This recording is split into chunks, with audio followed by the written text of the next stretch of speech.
Before we get into this video, we do want to recognize that this video was recorded before the unfortunate passing of Jani and Matthew Gaudreaus.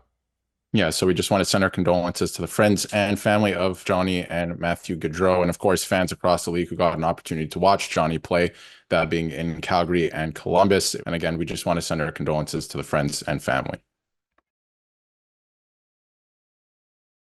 We have a major Yanni Hakanpaa update regarding the Toronto Maple Leafs as Chris Johnson has come out and given a bit of a surprising update on Yanni Hakanpaa and his future in Toronto. He gave some details into the injury, and he gave some details into why Brad Treliving has been hesitant up until this point and even up until now about signing Yanni Hakanpaa. So I'm going to break down that on this episode, as well as discuss what it can mean going forward, because the season is approaching very, very fast. So stay tuned for all of that. But before we do, if you're a part of the 70% or so who aren't subscribed to the channel, make sure to hit that button. It would mean the world to Darius and myself, as we're on the road to 12,000 subscribers. But Darius, there's some interesting stuff to go over today, and specifically regarding Yanni Hakanpaa.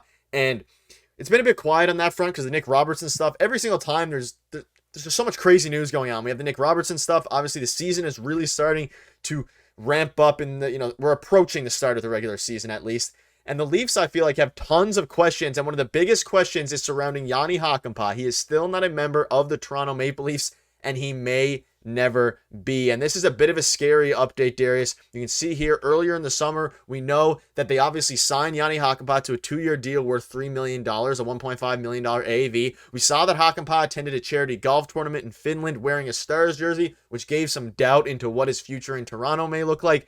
And then Chris Johnston came out and he said this, and I'm just going to dive into the full quote here for you all. He said he didn't actually sign. Where the confusion comes in is that the Leafs obviously had an intent to sign him way back on July 1st when free agency opened. And when the Maple Leafs GM Brad Treliving was speaking to reporters, he talked about his excitement to add Yanni Hakanpaa. And to the best of my knowledge, the reason it hasn't happened is the concern about an injury he had at the end of last season. Basically bone on bone at this point, his knee that is. And you've got a player who thinks he can play, but maybe some medical opinions that are casting doubt on that. And we'll just have to see if they ultimately do sign him. We have some more updates as well. He goes into further detail. But Darius, let's hear your thoughts. It's Yanni Hakanpaa. We thought we had an update a couple weeks ago. We're thinking that it's more likely that he will play. And now Chris Johnson, whether you want to kind of believe him in this case or not, it's up to you, because he's been a bit wishy-washy on the Yanni Hakanpaa situation, but it's not super encouraging news as we're approaching training camp here.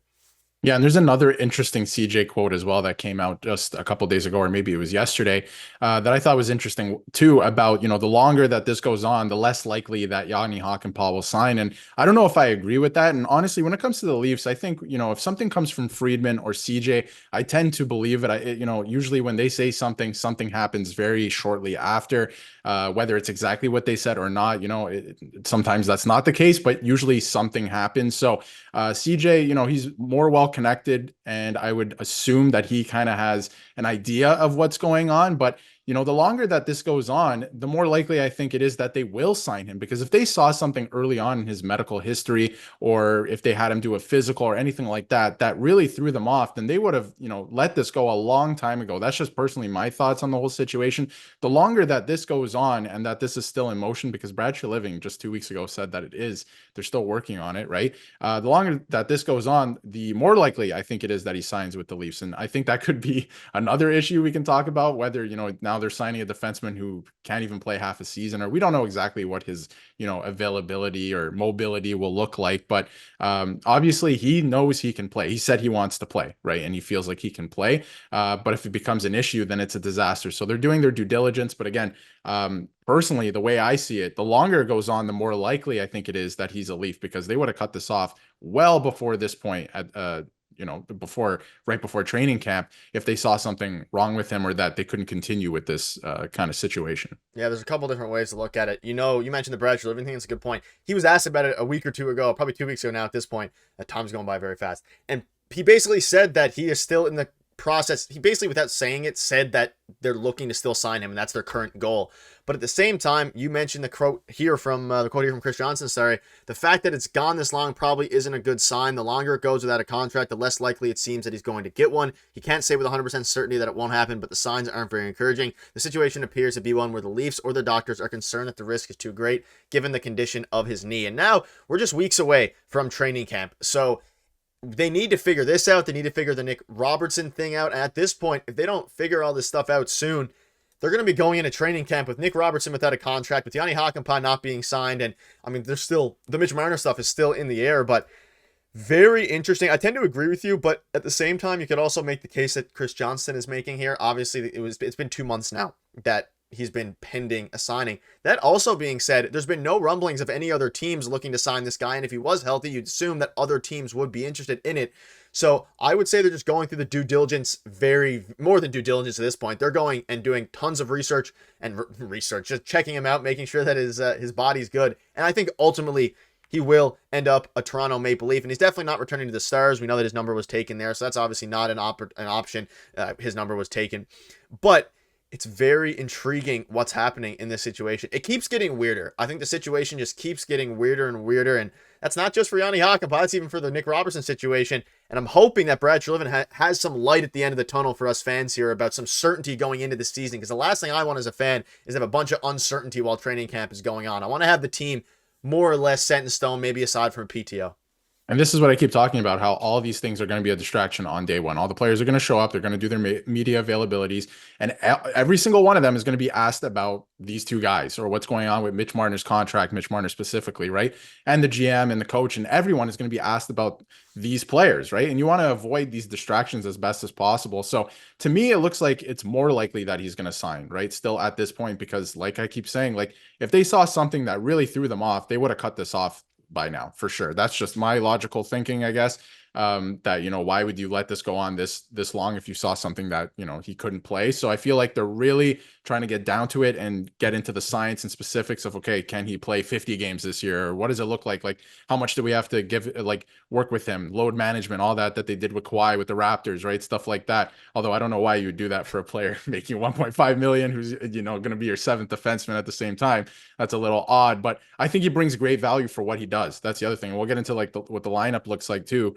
I think he's a great option for the Leafs heading into the playoffs if he can play, if he's healthy. Because if you look at this lineup, I mean, it's way better than last year. I think you can agree, Nick, like at least in personnel, it's way better. And when you look at how the lines will shake up, I think that third pairing should be the second pairing and swap the second and third pairing. That's my thoughts. And then maybe Liljegren would, swap places with Hakanpaa if Hakanpaa, ends up signing, throughout the season kind of thing, and them split games. I think that would be the move as long as Hakanpaa is healthy again. But the Liljegren contract was very puzzling too. The fact that we don't have clarity on this, very odd. It keeps getting more weird. Like you said, it just keeps getting weirder. And hopefully we have some resolutions by training camp, because like you said, as a fan heading into training camp with all these distractions, it's the last thing I want. I want to focus on the prospects. I want to focus on who's, going to make the team, because there's a lot of competition this year coming in, especially left wing position we've been talking about, right? Who's going to make the team, and, who's going to take that starting spot, goaltending, I should say. Is it Joseph Woll? We would like to think so, but maybe somebody else takes the spot. It's going to be interesting. I want to focus on that stuff, not will this guy sign? Yeah, and at this point, you mentioned the defensive pairing. I like it. The Liljegren thing, I'm not a huge Liljegren fan. The contract to me was, I don't use this word often. It was a bit blasphemous, but we'll see how it goes. Maybe he could have a breakout year, and you're looking at it from a perspective comparing this to the one we saw against the Boston Bruins in last season. It is a huge upgrade. That first pairing is phenomenal. The second and third are both very solid. I like Benoit and McCabe. I'd probably, like you mentioned, swap those. Then you have OEL in the third line, and you're also assuming that OEL factors into the second power play. There's a chance they maybe start him on the first and then put Morgan Rielly to the second power play. There's a lot of different moving parts here. And you mentioned the training camp. You have Eason Cowan to look out for. Even just other guys. Matthew Nyes is still going to be interesting. Fraser Minton, Nikita Grabyankin. There's so many guys that I want to look at. The last thing I want to talk about is, hey, is Yanni Hakanpaa going to make the team or not? Not that it's nothing against Hakanpaa.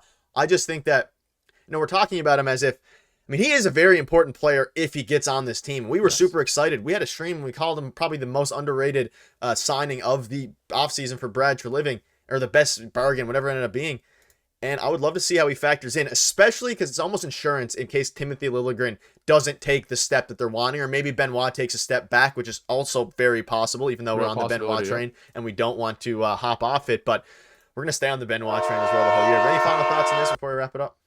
Yeah, I totally agree in that way. I think it's, there's a lot of distractions right now that they have to iron out over the next 2 weeks or so. in order to avoid all that noise. And like you said, Yanni Hakanpaa, this is not like Austin Matthews or anything. Like the fact that this is dragging on this long to see if they can sign him, just a bit annoying. And they gotta, is he gonna sign or not? Can he play? Let's figure it out. They're still working through it. So in my mind, logically, I think that it's more likely that they'll sign him because it's still an ongoing process. It's been going for 2 months, right? So that's just my thoughts. But obviously, Chris Johnson is more well connected, so maybe he knows something that we don't at this point in time. But we're gonna find out pretty soon, or hopefully soon, because this can't drag on much longer, and neither can the Nick Robertson stuff. So it's gonna be interesting to watch over the next couple of days and weeks. Yeah, it's going to pick up very fast. And we'll have you covered for all of it with all the latest news. So make sure to hit the subscribe button. But we'll see you guys tomorrow.